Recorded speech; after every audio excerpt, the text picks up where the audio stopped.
சூரா அல் வாக்கியா அத்தியாயம் 56. மொத்த வசனங்கள் 96. அளவற்ற அருளாளனும் நிகரற்ற அன்புடையோனுமாகிய அல்லாஹுவின் பெயரால். அந்த நிகழ்ச்சி நடக்கும் போது அது நிகழ்வதை தடுப்பதோ அதை தாமதப்படுத்துவதோ முற்படுத்துவதோ எதுவும் இல்லை. பூமி ஒரேயடியாக அசைக்கப்படும் போது, மலையில் தூள் தூளாக்கப்படும் போது அவை பரப்பப்பட்ட புழுதியாக ஆகும். நீங்கள் 3 பிரிவினராக ஆவீர்கள். முதல் வகையினர் வலப்புறத்தில் இருப்போர். வலப்புறத்தில் இருப்போர் என்றால் என்ன? இரண்டாம் வகையினர் இடது புறத்தில் இருப்பவர்கள். இடது புறத்தில் இருப்போர் என்றால் என்ன? மூன்றாவது வகையினர் முந்தியோர், தகுதியிலும் முந்தியோரே. அவர்களே இறைவனுக்கு நெருக்கமானோர், இன்பமான சொர்க்க சோலைகளில் இருப்பார்கள். முதல் வகையினரில் வலப்புறத்தார் ஒரு தொகையினரும், கடைசி வகையினரில் சிறு தொகையினரும் அலங்கரிக்கப்பட்ட கட்டில்களில் இருப்பார்கள். ஒருவரையொருவர் எதிர்நோக்கி அவற்றின் மீது சாய்ந்திருப்பார்கள். இளமை மாறாத சிறுவர்கள் மது ஊற்றிலிருந்து நிரப்பப்பட்ட குவளையுடனும் கிண்ணங்குளுடனும் கெண்டிகளுடனும் அவர்களை சுற்றி வருவார்கள். அதனால் அவர்களுக்கு தலைவலி வராது, போதை மயக்கத்திற்கும் ஆளாக மாட்டார்கள். அவர்கள் விரும்புகிற கனிகளுடனும் அவர்கள் ஆசைப்படும் பறவைகளின் மாமிசத்துடனும் அச்சிறுவர்கள் சுற்றி வருவார்கள். ஹூருல் இன்களும் மறைத்து வைக்கப்பட்ட முத்துக்களைப் போல் இருப்பார்கள். அவர்கள் இவ்வுலகில் செய்து கொண்டிருந்ததற்கு இது கூலியாகும். அங்கே வீணானதையோ பாவமான சொல்லையோ செவியுற மாட்டார்கள். சலாம் சலாம் என்ற சொல்லை தவிர. அடுத்தது வலது புறத்தில் இருப்பவர்கள். வலது புறத்தில் இருப்போர் என்பது என்ன?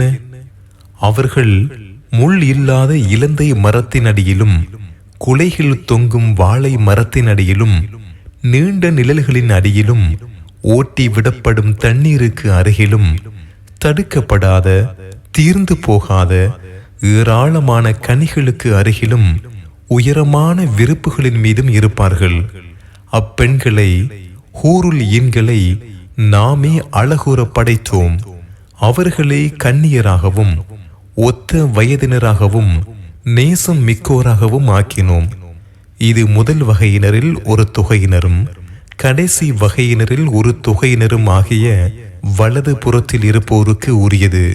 அடுத்த சாரார் இடது புறத்தில் இருப்பவர்கள். இடது புறத்தில் இருப்போர் என்பது என்ன?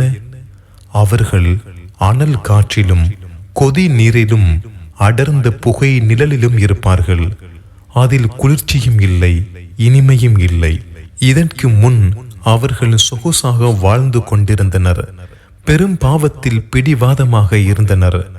நாங்களும் முந்தைய எங்களின் முன்னோர்களும் மரணித்து மண்ணாகவும் எலும்புகளாகவும் ஆகும் போது உயிர்ப்பிக்கப்படுவோமா என்று கூறிக்கொண்டிருந்தார்கள்.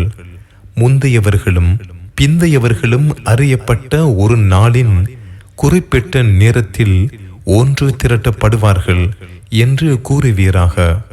பொய்யென கருதி கொண்டு வழிகேட்டில் இருந்தவர்களே, பின்னர் நீங்கள் ஜக்கும் எனும் மரத்திலிருந்து உண்பீர்கள். அதனால் வயிறுகளை நிரப்புவீர்கள்.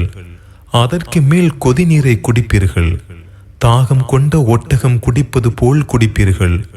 தீர்ப்பு நாளில் இதுவே அவர்களது விருந்து.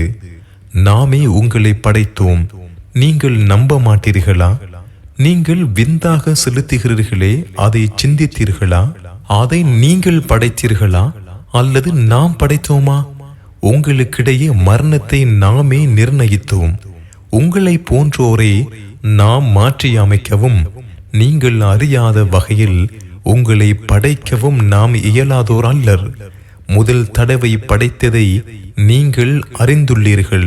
படிப்பினை பெறமாட்டீர்களா? நீங்கள் பயிரிடுவதை சிந்தித்தீர்களா? நீங்கள் அதை முளைக்கச் செய்கிறீர்களா அல்லது நாம் முளைக்கச் செய்கிறோமா? நாம் நினைத்திருந்தால் அதை கூலமாக்கி இருப்போம். நாம் கடன்பட்டு விட்டோம், இல்லை, நாம் தடுக்கப்பட்டு விட்டோம் என்று கூறி அப்போது கவலையில் ஆழ்ந்து விடுவீர்கள். நீங்கள் அருந்தும் தண்ணீரை பற்றி சிந்தித்தீர்களா? மேகத்திலிருந்து அதை நீங்கள் இறக்கினீர்களா அல்லது நாம் இறக்கினோமா? நாம் நினைத்திருந்தால் அதை உப்பு நீராக்கி இருப்போம்.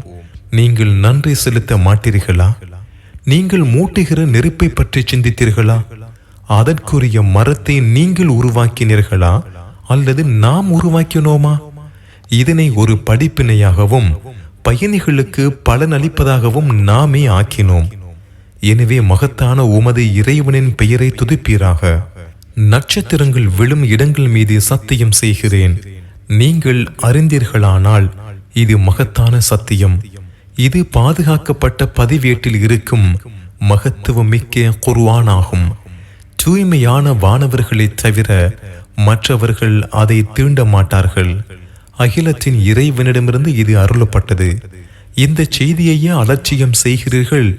உங்களுக்கு செல்வம் வழங்கி இருப்பதற்கு நன்றியாக பொய் என கருதுகிறீர்களா? அது உயிர் ஒருவனது தொண்டை குழியை அடையும் போது அந்நேரத்தில் அவனை நீங்கள் பார்த்து கொண்டிருப்பீர்கள். உங்களை விட நாமே அவனுக்கு மிகவும் அருகில் இருக்கிறோம். எனினும் நீங்கள் பார்க்க மாட்டீர்கள்.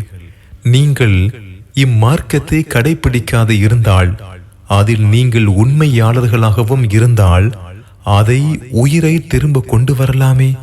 அவர் இறைவனுக்கு நெருக்கமானோரில் ஒருவராக இருந்தால் அவருக்கு உணவும் நறுமணமும் சுகமான சொர்க்க சோலையும் உள்ளன. அவர் வலப்புறத்தைச் சேர்ந்தோராக இருந்தால் வலப்புறத்தாரிடமிருந்து உமக்கு சலாம். பொய்யென கருதி வழிகட்டவராக இருந்தால் கொதி நீரும் நரகில் கருகுவதும் விருந்தாகும். இது உறுதியான உண்மை. எனவே மகத்தான உமது இறைவனின் பெயரை துதிப்பீராக.